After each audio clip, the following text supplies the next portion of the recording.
With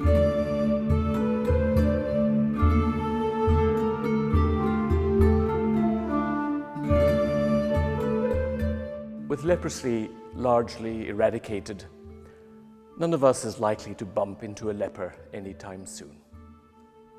Yet given that most of us have been well acquainted with today's gospel story since childhood, we're familiar with what leprosy means and all it conjures up.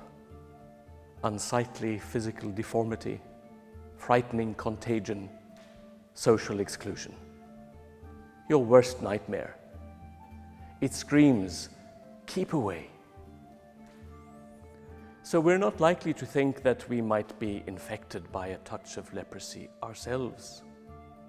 Not of the outward physical variety, of course, but an inner state of self-sufficiency, so symptomatic of our times, that can lead to a disconnectedness from others and from God, and eventually to a kind of lovelessness, whereby we can be slow to either give or receive love, an illness from which we need to be healed.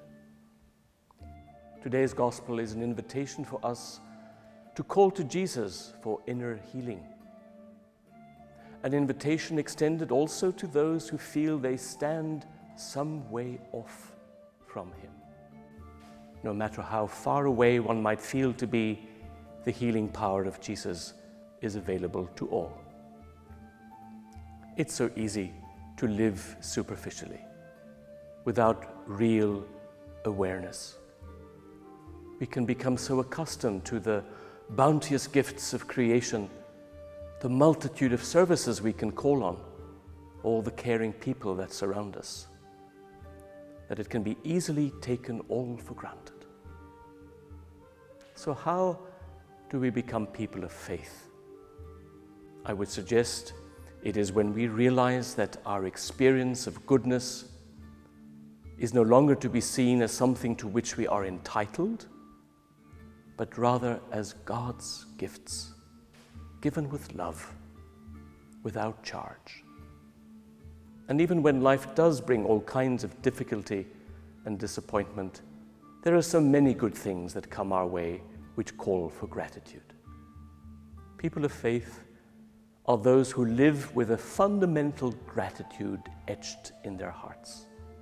And it shows in how they deal with the little things, respectful rather than wasteful, in how they engage with society's vulnerable ones, caring rather than dismissive.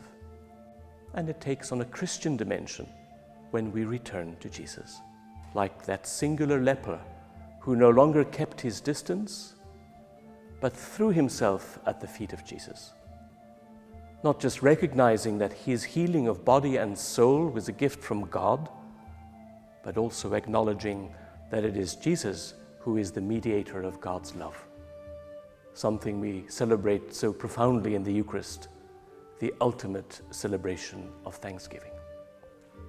Today's gospel passage could in a way be summed up in 3 easy steps: asking, receiving, thanking. But that sounds rather passive. The gospel text is in fact full of words of movement. Stand up, says Jesus.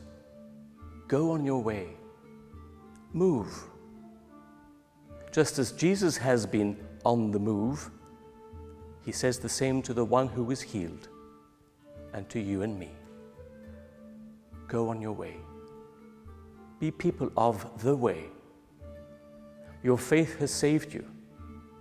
Journey in faith. Thankful for what you've received. Generous in what you can give. Go.